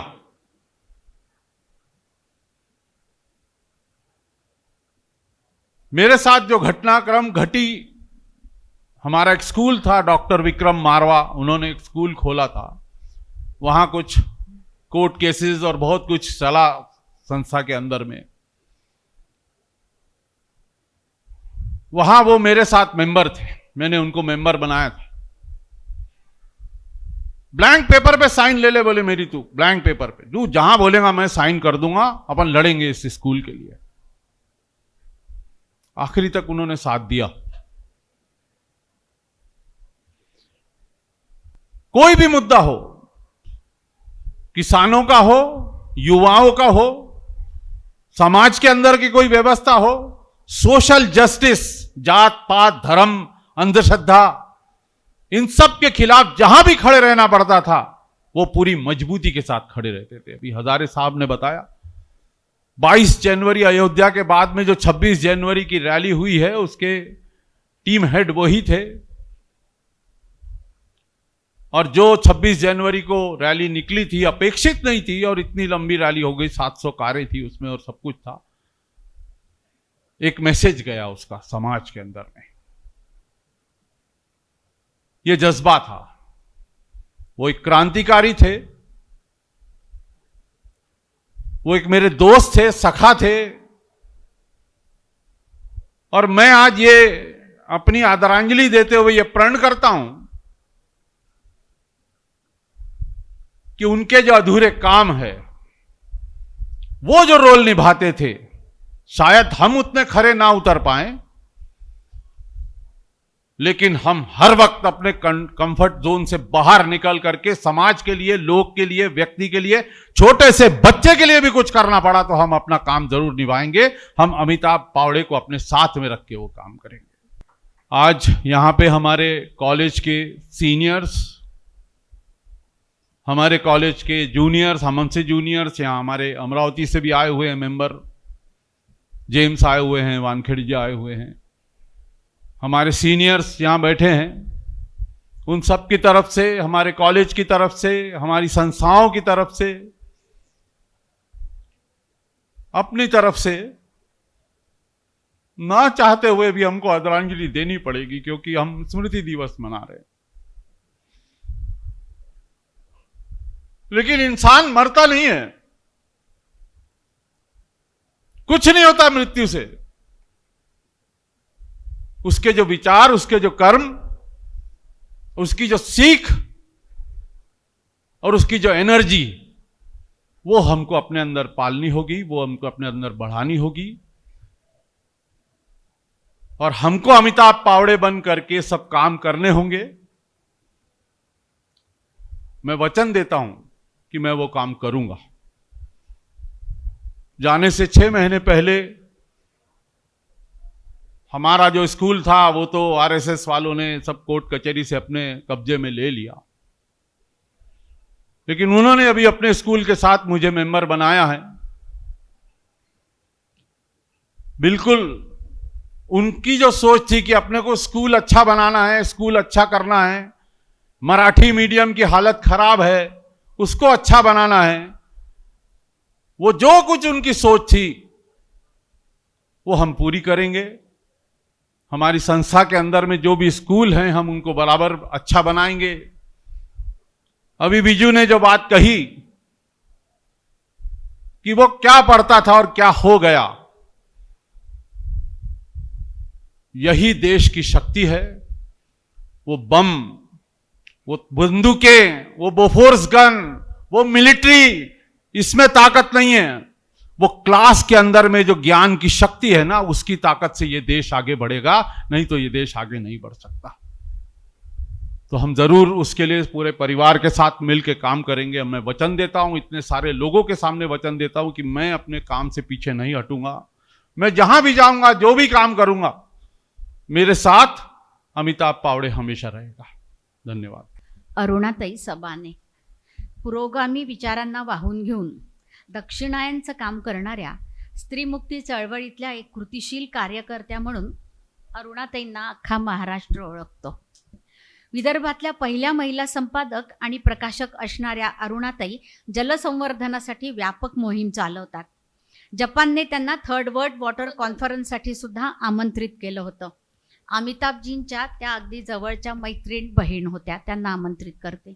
जळी स्थळी काष्ठी पाताळी कोण, असं जर मला कोणी विचारलं किंवा माझ्यासारख्या अनेकांना जे सामाजिक कार्यात आहेत ते कुणीही उत्तर देईल की जळी स्थळी काष्ठी पाताळी कोण, तर हा अमिताभ। एखाद्याला आवाज द्यावा आणि तिकडनं होकार आलाच पाहिजे याचा विश्वास असेल, असं नाव जर काही कुणाचं असेल तर तो होता अमिताभ। माझ्यासाठी अमित, कायम माझ्यासाठी तो अमित राहिला, माझा धाकटा भाऊ. आणि त्याच्याशी गप्पा म्हणजे केवळ आणि केवळ सामाजिक विषय, वेगवेगळे विषय, शेतकऱ्यांच्या समस्या असो, महिलांचे प्रश्न असो, की अगदी दक्षिणायनची चळवळ असो, विषय इथेच वळवळायचे, गुरफटायचे, चर्चा व्हायची. आज त्याचा मला बरोबर 4 वाजता फोन आला असता 100%. कारण आज दीपाली चव्हाण हिनी ज्यांच्यामुळे आत्महत्या केली तो दोषी निर्दोष सुटला. आज 3:30-4 वाजताची बातमी आहे. आणि मला इतका संताप झाला, इतकी मी संतापले. आल्या मी पाटील सरांना म्हणाले की सर काय आहे हे, किती विचित्र आहे. ही बातमी अमितनी ऐकली असती, त्यांनी ताबडतोब मला फोन केला असता की पहा ताई असं झालं, तसं झालं आणि प्रचंड त्याचाही वैताग झाला असता. ती केस मी किती बारकाईनं हँडल केली होती हे तुमच्यापैकी अनेकांना माहिती आहे की त्या केसच्या पाठीमागे लागून किमान आपण दोषींना अटक करू शकलो होतो. त्यावेळेस मी जेव्हा हरिहरला गेले आणि हे जेव्हा अमितला कळलं तर त्यांनी ताबडतोब मला फोन केला की ताई सांभाळून, एक तर ते खूप घनदाट जंगल आहे, तिथे अशी सगळी परिस्थिती आहे आणि ज्यांच्या विरुद्ध तुम्ही लढता आहात ते फार डेंजर लोक आहेत. असं एक आपलं म्हणणाऱ्या लोकांच्या सोबत त्याचं जे रिलेशन असायचं त्याच्यावर तो बारकाईने लक्ष ठेवायचा, त्यांची काळजी घ्यायचा. कुठलंही काम असो, अमितला फोन केला आणि अमितकडून प्रतिसाद मिळाला नाही असं कधीच होत नव्हतं. दक्षिणायनच्या चळवळीत तर तो इतका म्हणजे आमचा खंदा कार्यकर्ता होता. प्रमोदजी, चंदू भैया आणि अनेक दक्षिणायनचे चेहरे इथे आहेत, रमेश भैया आहेत, त्या सगळ्यांना माहिती आहे की अगदी पहिल्या 4 मध्ये जर कोणी असेल माझ्यासोबत आणि प्रमोदसोबत तर तो म्हणजे अमिताभ. पण याचा अर्थ असा नव्हता की तो त्या सगळ्या विषयात वाहून जायचा किंवा एखाद्या चळवळीत तो झोकून जायचा, पण वाहून जात नव्हता. अगदी गणेश देवींचे काही मुद्दे त्याला पटले नाहीत तर त्याच्या विरुद्ध बोलण्याची सुद्धा ताकद तो ठेवायचा. कोल्हापूरची जी आपली मीटिंग प्रमोद आपल्याला आठवती आहे की, आणि त्याचं बोलणं तावातावात असायचं, तुम्हा सगळ्यांना माहिती आहे. तो काँग्रेसी पण होता, तो आंबेडकरवादीही होता. आंबेडकर आणि गांधींना एकत्र संसार करायला लावणारा अमित होता. त्या मीटिंगमध्ये त्यांनी ज्या जोरकस पद्धतीनं सर्वांच्या समोर आपले मुद्दे मांडले होते आणि मग गाडीत बसल्या बसल्या मला म्हणाला की ताई माझं काही चुकलं का. फोन केला त्यांनी लगेच, ताई माझं काही चुकलं का, मी तुमचा छोटा भाऊ आहे, बघा जर गणेश देवी नाराज झाले तर तुम्ही सांभाळून घ्या. हा नम्रपणाही त्याच्यामध्ये होता. अशा व्यक्तीचं नाव आहे अमित. अगदी त्याच्या जाण्याच्या 1 महिना आधी, 1 महिनाही झाला नसेल, मी अमितकडे आले होते. मी, संजीवनी आणि अमित आम्ही गप्पा मारत होतो आणि असे काही विषय निघाले की मी त्याला म्हटलं की चल आपण आत्ता पाटील सरांकडे जाऊ आणि या विषयावर चर्चा करू. पाटील सरांना आठवत असेल, आत्ता मला वाटते प्रफुल्ल भाऊंनीच ज्या ज्यूसचा तुम्ही उल्लेख केला तो आता असता तर म्हणाला असता हे बिस्लेरी नका देऊ. त्याला अजिबात आवडत नव्हतं बिस्लेरी वगैरे, पाणी नाही, ज्यूस घ्या. आमचा ज्यूस जोपर्यंत तुम्ही लोक घेणार नाही तोपर्यंत संत्र्याला मागणी कशी येणार आहे. आणि त्याच विषयावर प्रफुल्ल भाऊ चर्चा करण्यासाठी आम्ही पाटील सरांकडे गेलो होतो. सर तुम्हाला आठवत असेल खिचडी बेसन खाऊन आम्ही वापस आलो, त्याची ती ओपन जीप, त्याच्यातून त्यांनी आम्हाला दोघींनाही छान फिरवलं. असंख्य आठवणी माझ्यासोबत आहे, त्याच्या तारुण्यापासून मी त्याला पाहिलं आहे. पण आज तो आपल्यात नाही, हीच आपली सगळ्यांची खंत आहे. आप्पासारखीच माझी थोडीफार परिस्थिती झालेली आहे. पण जसं जगजित भाई म्हणाले तसं की त्यांनी जी कामं आपल्यासोबत केली आहे आणि जी कामं त्यानं अधुरी सोडली आहे ती आम्ही सारे मिळून नक्की पूर्ण करू, पूर्णत्वास नेण्याचा प्रयत्न करू. हाच अमित आज मी तुला शब्द देते. आय लव्ह यू आणि थांबते. त्यांचे सहकारी श्री अरविंद गेडाम, अमरावतीहून सिव्हिल इंजिनिअरिंगची पदवी या दोघांनी सोबत घेतली आणि पाण्याचा पद्धतशीर वापर करून शेतकऱ्यांची उत्पादकता कशी वाढेल हे दोघांनी मिळून ठरवलं. त्यांच्या चर्चा होत असत. बानाईचे अध्यक्ष म्हणून सध्या अरविंदजी गेडाम यांनी स्वतःला झोकून दिलेलं आहे. त्यांना आमंत्रित करते की अंबाझरीच्या पात्रामध्ये जी स्वामी विवेकानंदाचा जो स्टॅच्यू बनवण्यात आलेला आहे त्याच्याविषयीचे खूप सारे इश्यू उच्च न्यायालयापर्यंत गेले आणि तो विषय खूप भयानक पद्धतीने त्या ठिकाणी चर्चेला होता. आणि ज्यावेळेला 2023चा पूर आला, त्या पुरामध्ये तांत्रिक गोष्टी राहिल्या बाजूला, परंतु या स्वामी विवेकानंदाच्या पुलामुळे अडथळा निर्माण झाला आणि म्हणून खूप मोठ्या प्रमाणात पूर आला, असाही एक सूर त्या ठिकाणी निघायला लागला. तिसऱ्या दिवशी अमिताभचा मला फोन आला की अरविंद तू ये, एक्झॅक्टली आपण काय झालेलं आहे त्या स्पॉटवर जाऊन बघू आपण. आणि मी आणि अमिताभ त्या ठिकाणी गेलो. सगळी परिस्थिती आम्ही पाहिली. वर्तमानपत्रामध्ये खूप साऱ्या गोष्टी सुरू होत्या. त्याच्यातली एक गोष्ट अशी सत्य होती की त्या पाण्याच्या प्रवाहापासून म्हणजे नाल्यापर्यंत, आपल्या नदीपर्यंत जितके काही अडथळे होते ते अडथळे सगळे इतके भयानक होते आणि ते सगळ्यांनी मान्य केलं. स्वामी विवेकानंदाचा पुतळा हा देखील त्या ठिकाणी होता. त्याचा खूप सारी अशी त्याचा अडथळा नव्हता, पण त्याचं मुख्य कारण जे होतं ते अमिताभच्या बुद्धीतून त्यावेळेला सुचलं, ते मी आपल्याला सांगतोय. यावर्षी किती मोठा पूर आला, काही त्रास झाला का गुरुदे सर? आणि मी तुम्हाला लिहून देतो की यापुढे भविष्यामध्ये नागपूरमध्ये कितीही मोठा पाऊस आला ना, किती मोठी पुष्टी झाली तरी सिव्हिल इंजिनियर आणि इरिगेशन नात्याने मी तुम्हाला लिहून देतो की अंबाझरीमुळे आता नागपुरात कधीही पूर येणार नाही. आणि हे कशामुळे? तलावावर आम्ही बसलो होतो. तो तलाव खूप जुना आहे सर, भोसलेकालीन बांधलेला आहे. त्या तलावामध्ये जे काही पाणी साठत होतं त्या पाण्याचा पुरेपूर वापर होत असल्यामुळे ज्या वेळेला मे महिना असायचा आणि पावसाळा सुरू व्हायचा असा त्यावेळी तो तलाव रिकामा झालेला असायचा. परंतु कितीतरी वर्ष झाले आता की पिण्याच्या पाण्याची रिक्वायरमेंट आपण दुसरीकडून भागवतो, त्याच्यामुळे मे महिन्यामध्ये देखील आपण बघत असाल तर तो तलाव अर्ध्यापेक्षा जास्त भरलेला असतो. आणि त्या अर्ध्यापेक्षा जास्त भरलेल्या तलावामध्ये पुन्हा जून जुलैमध्ये जेव्हा पाऊस येतो तेव्हा पहिल्या किंवा दुसऱ्या पावसामध्ये तो असा ओसंडून वाहत असतो. आम्ही विचार केला की या तलावातल्या पाण्याची जर समजा उपयुक्तता कमी आहे आणि या तलावाचा वापर फक्त इंडस्ट्रियल पर्पजसाठी 30 ते 40% जर आहे तर हा तलाव रिकामा ठेवला पाहिजे, जेणेकरून यात आलेलं पाणी जे आहे ते समर्थपणे वाहून गेलं पाहिजे. आम्ही लगेच दुसऱ्या दिवशी अभिजित चौधरी कमिशनर होते या ठिकाणी, त्यांची भेट घेतली आणि त्यांना सांगितलं की आमच्याजवळ एक उपाय आहे, तो तुमच्या इंजिनियरला तुम्ही बोलवा. त्या ठिकाणी 2 वेस्टवेअर आहे. एक मुख्य वेस्टवेअर आहे म्हणजे ज्याला आपण वर सलंग म्हणतो, सांडवा म्हणतो, आणि दुसरा असा तिरपा आहे. तो तिरपा सांडवा तुम्ही 50 मीटर रुंदीमध्ये 1 मीटर तोडून टाका म्हटलं आम्ही त्यांना. कारण ते पाणी जे आहे ते पाणी समर्थपणे त्या ठिकाणी वाहून गेलं पाहिजे आणि हा तलाव जो आहे तो रिकामा झाला पाहिजे. इरिगेशनची रिक्वायरमेंट तर नाहीच आहे, इंडस्ट्रियलची रिक्वायरमेंट देखील त्या ठिकाणी कमी होता कामा नये. तसंच झालं आणि त्या ठिकाणी तो सांडवा 1 मीटर उंचीने 50 मीटर लांबीपर्यंत तोडण्यात आला. दुसरा पर्याय त्या ठिकाणी आम्ही सांगितलं की या ठिकाणी तुम्ही आता समजा हे पाणी वाहत जरी असलं तरी या ठिकाणी तुम्ही तो पाण्याचा साठा तसाच निर्माण झालेला पाहिजे, म्हणून या ठिकाणी ऑटोमॅटिक गेट लावा.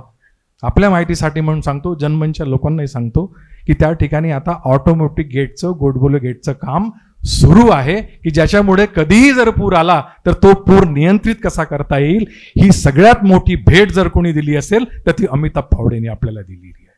हे मला तुम्हाला सांगायचं होतं मित्रांनो.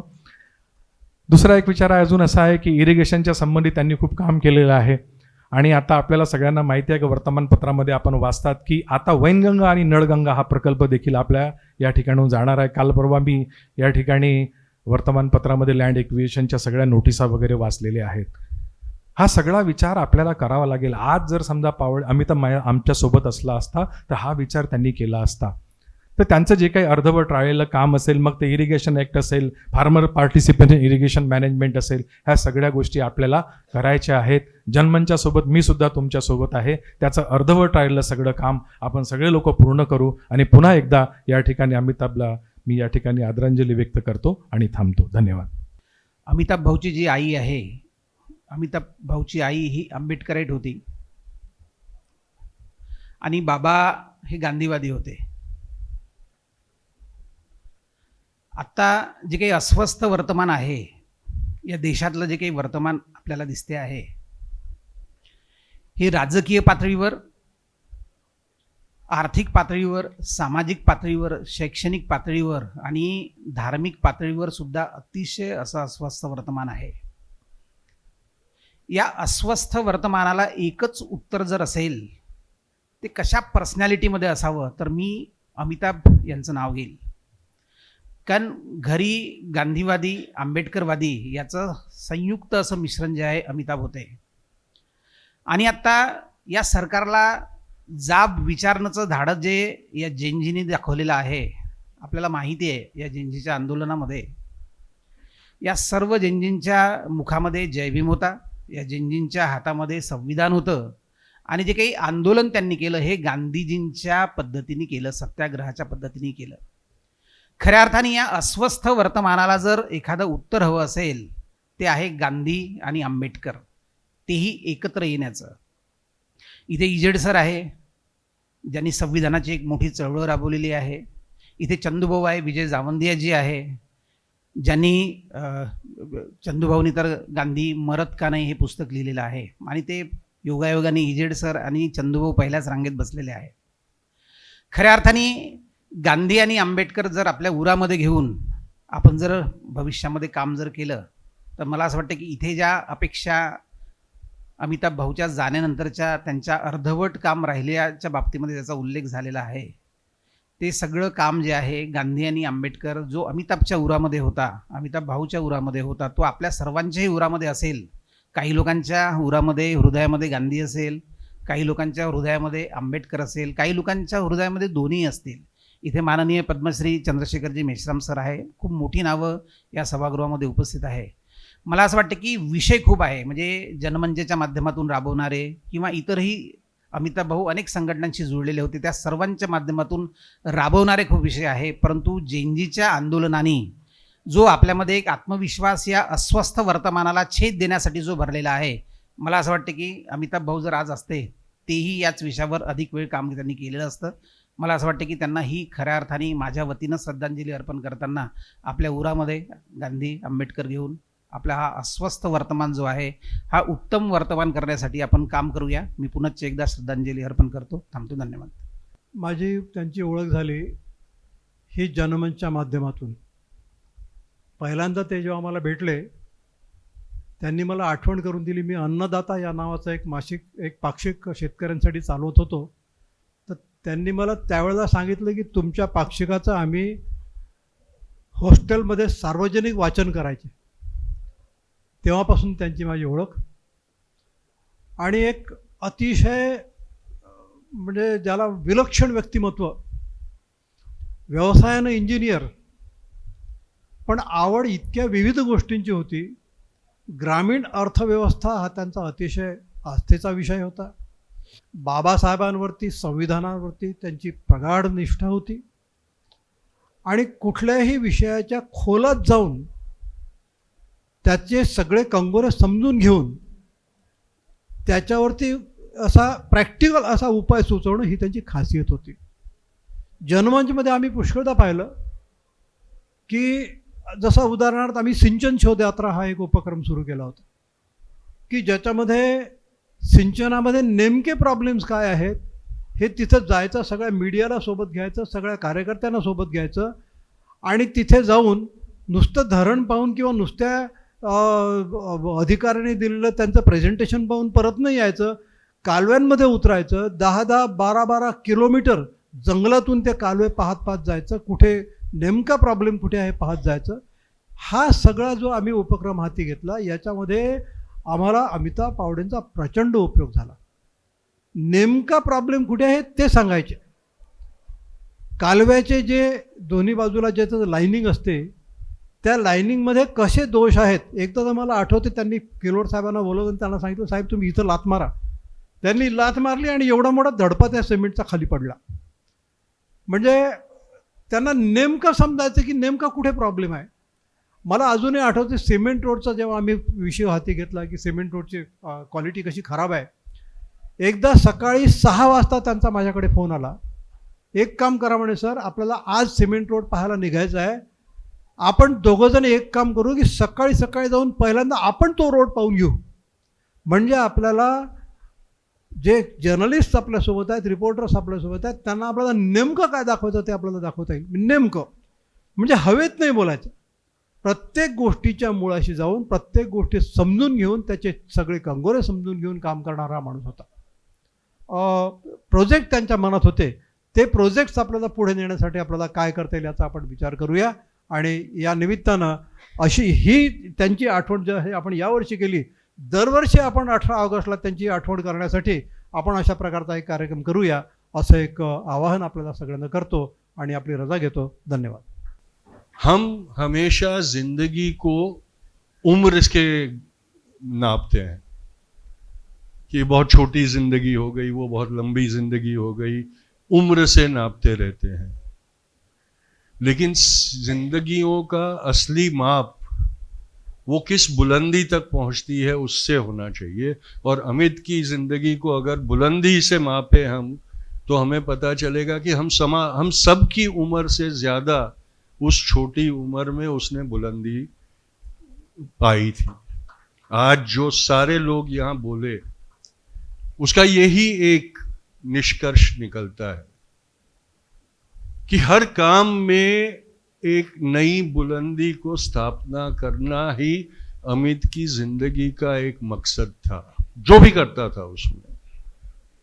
और ये हमने प्रेरणा आती है. कुछ जिंदगियां ऐसी होती है कि अपनी जिंदगी में इतनी सारी यादें बना के जाती है कि हमारी बची हुई उम्र उन यादों के सहारे हम जी सकते. अमित की जिंदगी में भी आज जो मैं सुन रहा था, ये लग रहा था कि इतनी सारी यादें ये आदमी कैसे छोड़ के गया, कि इतने सारे लोगों की जिंदगियों को छू के गया है. तो ये सारी चीजों को हमने समझना बहुत जरूरी है. आज के परिवेश में स्वाति ने जब मुझे बताया कि तुम्हें आना है, प्रथम स्मृति दिन के भाषण प्रवचन करना है, तो मुझे द्विधा हुई कि मैं क्या बोलूं. कितने सारे पहलू उसकी जिंदगी के हैं, तो उसमें क्या बोल सकते हैं. तो मैंने आसान रास्ता ढूंढ लिया. बनिया हूं, तो बनियों की खासियत होती है कि आसान रास्ते ढूंढ निकालते हैं हम लोग. तो मैंने कहा कि उसकी जो सारी सबसे प्रिय और सबसे जो चिंतित वो रहता था, उसी बात पे हम बात करें. तो संविधान, क्योंकि वो अमिताभ के लिए एक जीवन ग्रंथ था, भारत का संविधान. और वर्तमान, बहुत चिंतित रहता था वर्तमान के ऊपर. कई बार मुझे कहता था कि काय होना रहता, निराशा से नहीं, एक चिंता से कि हम क्या कर सकते हैं इसमें. मुझे फोन करके हमेशा कहता था की तुषार आता रस्त्यावर यावं लागेल. और मैं कहता था यार आराम की जिंदगी जी रहे हैं, रास्ते पे कहाँ उतारते हो, डंडे पड़ेंगे, जेल में जाना पड़ेगा. पर मैं जानता हूं कि अगर डंडे पड़ते, जब जंतर मंतर पे डंडे पड़े, तो अमिताभ वहां होता, वो बैठा नहीं रहता. तो ये जो धाड़स, ये जो साहस है, उसकी बात हमने करनी चाहिए. मुझे फिर हमने तय किया कि संविधान आज का जो ये सब्जेक्ट दिया गया है, इसके ऊपर बात करते हैं. ये आज के लिए हमारे लिए बहुत महत्वपूर्ण. किसने संविधान लिखा, कैसे संविधान लिखा गया, ये महत्व का नहीं है. संविधान के अंदर आजकल पत्थर के अंदर प्राण प्रतिष्ठा होती है ना, हमारा संविधान एक जीवंत संविधान है. उसमें एक जान है, उसमें जान डाली गई थी. क्योंकि न सिर्फ उसमें जो बातें लिखी गई वो शब्द थे, पर उसकी बनाने के अंदर भी उन सारी चीजों को समेटा जा गया था. अगर आप संविधान समिति देखें, जो कॉन्स्टिट्यूशनल असेंबली हुई, उसकी रचना को आप देखें, तो संविधान में हम भारत के लोग से शुरुआत होती है. और कॉन्स्टिट्यूएंट असेंबली देखे तो उस वक्त के भारत के सारे लोगों का प्रतिनिधित्व उसमें दिखता था. तो ऐसा नहीं था कि किसी स्पीच राइटर ने अच्छा स्पीच लिख दिया और बहुत तालियां बटोर ली। उसके पीछे की हर भावना को समझकर उसको उसमें जीवंत रूप में उदाहरण के तौर पर दिख सके उस वैसा दिखाया गया। हम आज महिला आरक्षण के बारे में बात करते हैं, कई बार बातें होती है, कई बार वादे किए गए हैं, अमल में नहीं डाला गया।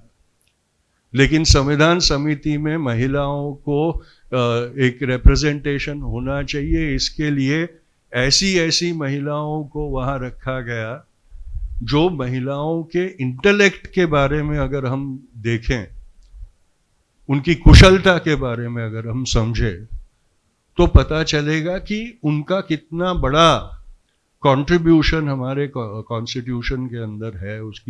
उसमें जो महिलाओं को सशक्तिकरण की बात आई है, वो उस वक्त जब महिला का स्थान चौखट के अंदर होता है, ये बात समाज में प्रचलित होती थी, तब वो महिलाएं हमारे राष्ट्र का सबसे बड़ा संविधान बनाने में कंधे से कंधा मिलाकर खड़ी थी और अपना कार्य कर रही थी।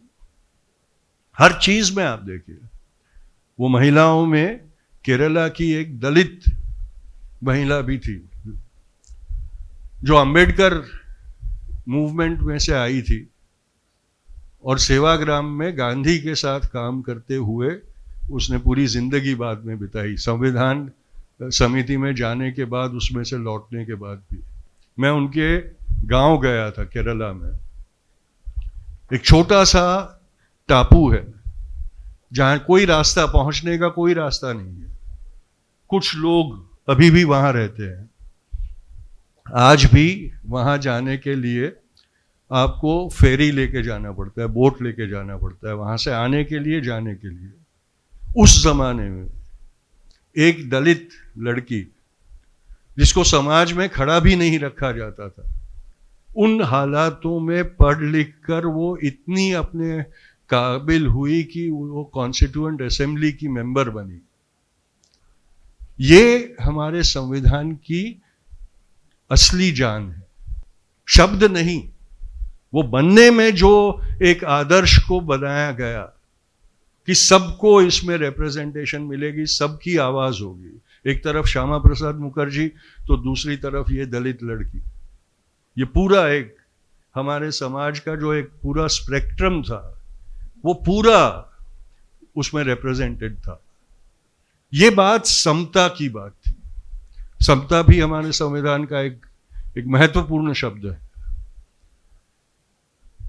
सबका साथ, सबको साथ लेके, इंक्लूसिवनेस, इंग्लिश में प्रियम्बल में इंक्लूसिवनेस रखा गया।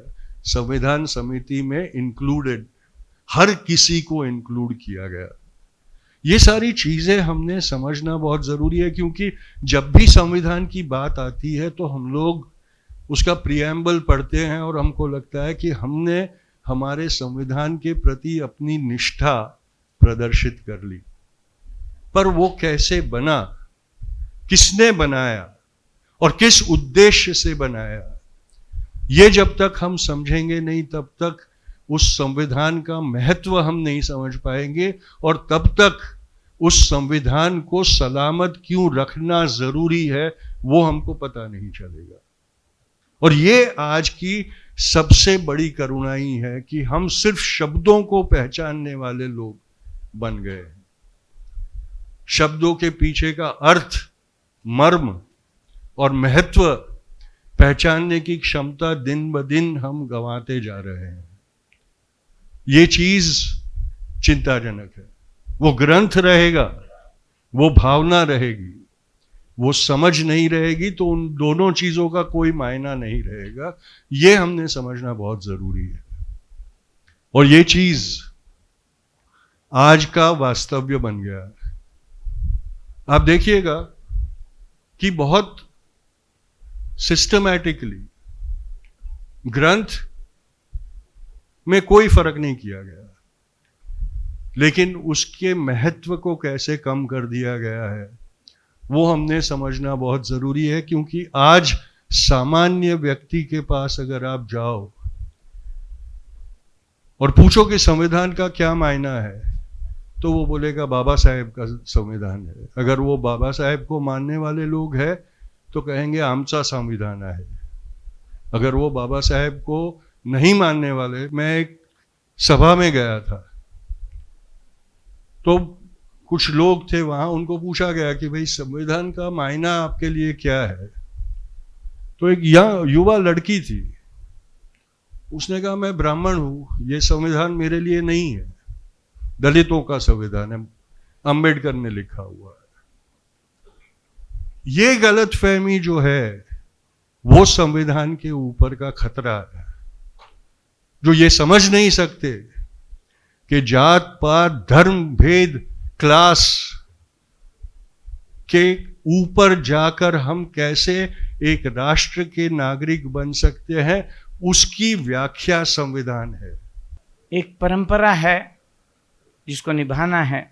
इन मंचासीन गणमान्य व्यक्तियों को आतिथ्यम समागता मान्य आतिथ्य, मैं शुक्रगुजार हूँ इन महान प्रतिभूतियों का। ये प्रतिभूतियाँ जिनके लिए मेरे अग्रज ने पहले ही प्रास्ताविक में कह दिया है, प्रतिभूतियाँ किसी प्रशंसा की मोहताज नहीं होती। परम श्रद्धेय मुख्य अतिथि श्री तुषार गांधी जी, प्रोफेसर शरद पाटिल जी, मंचासीन गणमान्य प्रतिभूतियाँ, मित्रों, हितैषियों, देवियों एवं सज्जनों, तहे दिल से, कृतज्ञता से, भावुकता से तथा स्मृतियों के साथ आज मैं आपके समक्ष धन्यवाद ज्ञापन हेतु उपस्थित हूँ। आज के दिन की एक विशेषता है तथा भावुक अवसर है जिसे पर हम सब यहाँ एकत्रित हुए। मेरे प्रिय अग्रज श्री अमिताभ पावड़े जी का उनके प्रतिम स्मृति दिन पर याद करने के लिए हम यहाँ एकत्रित हुए। आप सभी के लिए अमिताभ भाई एक इंजीनियर, एक सक्रियतावादी, संविधानवादी, मित्र, सहकर्मी, शोषितों के हित में निरंतर सच उगलने वाला व्यक्ति, एक आवाज़, परंतु मेरे व सर्वप्रथम मेरे अग्रज है, एक बड़े भाई जिन्होंने न केवल मेरा मार्गदर्शन किया अपितु धैर्य, नैतिकता तथा हौसला अफजाई का स्रोत रहे। आज भी मुझे उनके लिए भूतकाल में वक्तव्य करना न केवल मुश्किल है परंतु नामुमकिन। उनकी ये अनुपस्थिति से आई कमी की भरपाई न ही कभी होगी, न हो सकती है। इस सभागार के हर कोने में, हर कोने के और हर दिशा में नजर दौड़ाने पर उनका भौतिक रूप मुझे कहीं नजर नहीं आ रहा, परंतु उनके विचार, मौलिक सिद्धांत, जोश जीवित है उन व्यक्तियों के जरिए जो आप सब यहाँ एकत्रित हुए, जिनकी जिंदगियों को उनके स्पर्श से कभी परिवर्तन आया हो, उनके छूने से कभी कोई बदलाव आया हो। आज के मुख्य अतिथि श्री तुषार गांधी जी का हार्दिक आभार प्रकट करता हूँ। उन्होंने हमारा इस कार्यक्रम के प्रति निमंत्रण स्वीकृत किया, इस गंभीर अवसर पर हमारे बीच मौजूद रहे। आपकी उपस्थिति ने इस स्मृति व्याख्यान को एक असीम महत्ता प्रदान की है। आपने सत्य, सामाजिक न्याय, सहानुभूति तथा मानवता के प्रति समर्पण, इन मूल्यों का प्रतिनिधित्व किया है, जिससे मेरे अग्रज के सिद्धांतों की गहनता से अभिकल्पना होती है, जो कि उन्होंने अपने पूर्ण जीवन काल में संजो कर रखी थी। मैं ऋणी हूँ प्रोफेसर पाटिल सर का कि उन्होंने इस कार्यक्रम को न केवल अध्यक्षता दी, परंतु आपकी उपस्थिति से मेरे अग्रज की स्मृतियाँ हरदम सम्मानित हुई। मैं तहे दिल से सभी गणमान्य अतिथियों का, वक्ताओं का, मित्रों का, सहायकों का, हितचिंतकों का तथा सभी श्रोतागणों का धन्यवाद देता हूँ, तथा साथ ही साथ धनवटे नेशनल कॉलेज के प्रबंधन समिति का, जो इन्होंने एक सुंदर से सभागार को इतने कम समय में हमको इस कार्यक्रम आयोजित करने के लिए अनुमति दी। आपकी उपस्थिति महज एक प्रासंगिकता नहीं है सज्जनों, इसके अलावा बहुत महत्वपूर्ण है। इससे यह ज्ञात होता है कि अमिताभ भाई का कार्य मूल्यवान तथा उनके उसूल लेकर वह जिंदगी जिए, उनके लिए अभी भी लोगों के दिलों में अपार प्रेम और आदर का स्थान है।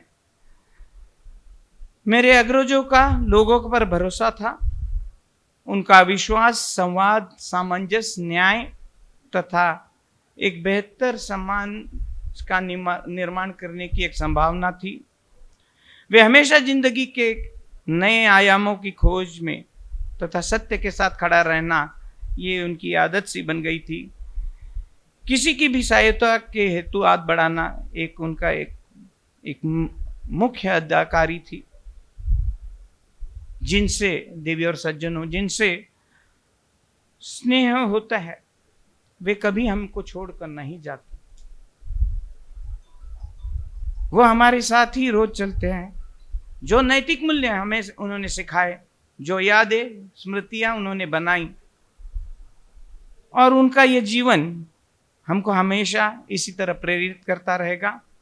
मैं उनके अनुज के नाते मैं यही कहूँगा कि उनकी गैर मौजूदगी हमें महसूस हो रही है, परंतु मैं गौरवान्वित हूँ और गौरव महसूस कर रहा हूँ। नाज है अभी मुझे उनकी ज़िंदगी पर, जो उन्होंने व्यतीत की, गलत बातों के लिए हरदम उनके खिलाफ लड़ना तथा उनके द्वारा मिला प्यार एवं आदर पर मैं और मेरे परिवार हार्दिक तौर पर आपके प्रति कृतज्ञ है। मुख्य अतिथि महोदय, अध्यक्ष महोदय, गणमान्य अतिथि, प्रेस एवं मीडिया, जगजीत भाई, अरुणा सबानेताई, प्रमोद काल वांडे जी, मेरे अग्रज नागसेन डोके जी, रेखा जी, विभिन्न संगठनों के प्रवक्ता, ज्ञात अज्ञात में मैं जिनके नाम भूलवश नहीं ले पाया, उन सभी के प्रति मैं क्षमा प्रार्थी हूँ। सभी जिन्होंने इस संध्या में मेरे अग्रज को एक अर्थपूर्ण श्रद्धांजलि स्मृति व्याख्यान को सार्थक किया, इस स्मृति को जीवित रखने हेतु सभी का धन्यवाद। जय हिंद।